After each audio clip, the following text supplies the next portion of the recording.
How's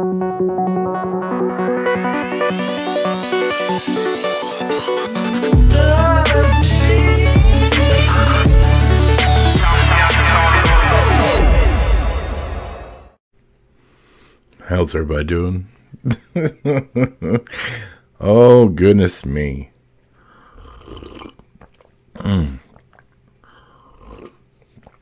Oh, that Invader coffee. It will raise the dead and slap your mama. Whew, they don't pay me, but I sure love it. Link in the description if you're interested in coffee. How was everyone's weekend and Thanksgiving? Mine was great. I ate way too much turkey and got way fatter than I was before Thanksgiving. I'm still feeling the effects of the turkey fatigue. I finally finished off the turkey yesterday because I'm no quitter. All right. I hope y'all's was great. I hope you enjoyed time with your families or by yourself or whatever you did. I have something interesting to talk about today. So we've covered before slightly how well Hollywood does with remakes. Now, I don't know if you've noticed, whether you're a nerd or a normie, the amount of remakes coming out of Hollywood. There have been some great ones. Mr. Deeds with Adam Sandler. It's a great remake. Almost shot for shot in most cases of Mr. Deeds Goes to Town with Gary Cooper. Just as one example, there's lots of good remakes where the person making the remake or writing the remake, whatever the case may be, honors the original and has respect for the original. And then there's the flip side of that. Let's look at the new, not the new, but the 2016 Ghostbusters. Garbage. Ridiculous. Horrible story. Horrible acting. And a huge flop.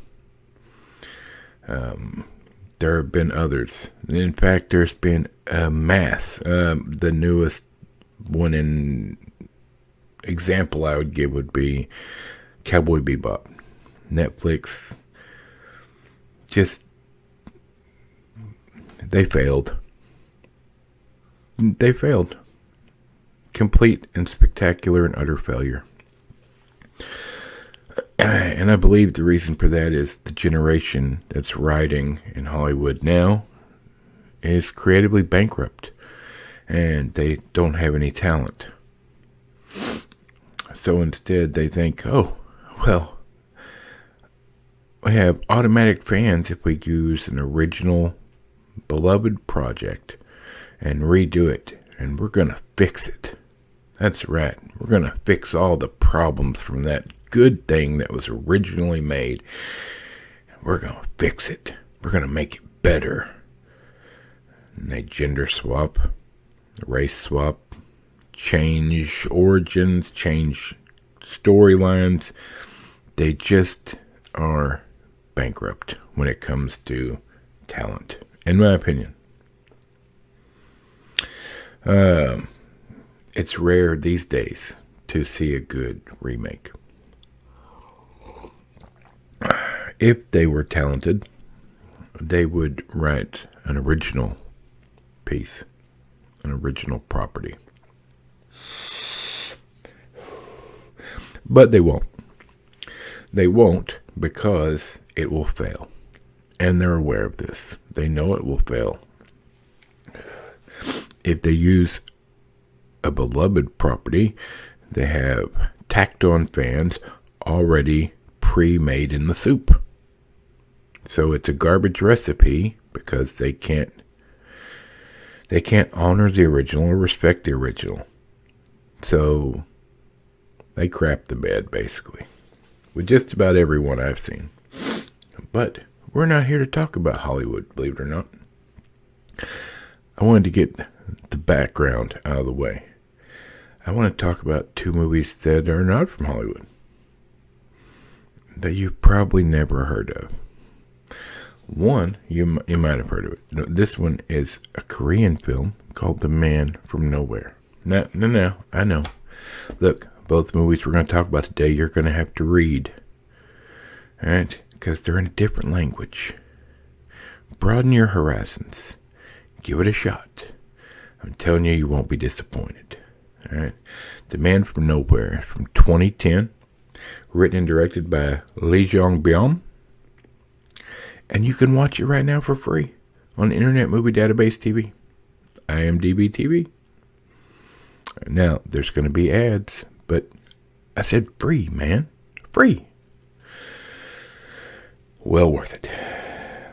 And you say, well, all right, why are we talking about that? Very simple.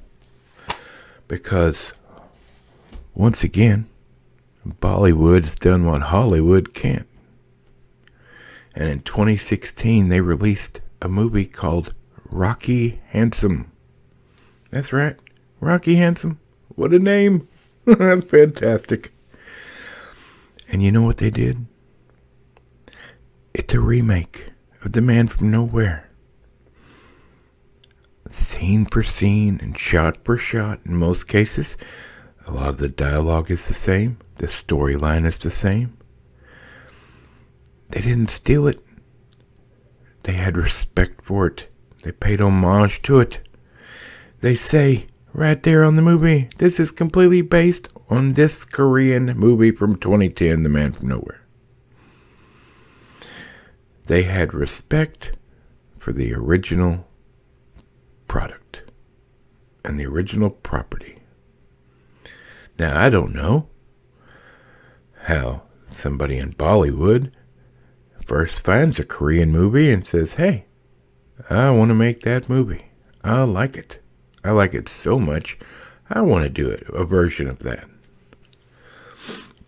Now, some things are different. There are a few things that are different, but I would say 75 to 80% of this movie is just like the original. They don't copy. They paid respect to it. They wanted a version of this movie for themselves. And they made one. And it's fantastic. The Man from Nowhere is quite well known for some of the fight scenes. It has the most spectacular knife scenes. Man. Let me tell you something. The fight scenes in The Man from Nowhere with the knife in the climactic fight scene. Oh, it'll make the hairs on the back of your neck stand up. It's not Hollywood bunk. It's straight up stab, stab, kill. And if that doesn't work, stab, stab, stab some more. Alright? It's fantastic and extremely realistic if you were being attacked by somebody who knows what they're doing with a knife. Alright? This is no joke. And Bollywood, in all their creative glory, did their best to have the same thing. And it is gory. Now, I don't think that the Bollywood version, Rocky Handsome, I don't think the fight scenes are as fantastical and absurd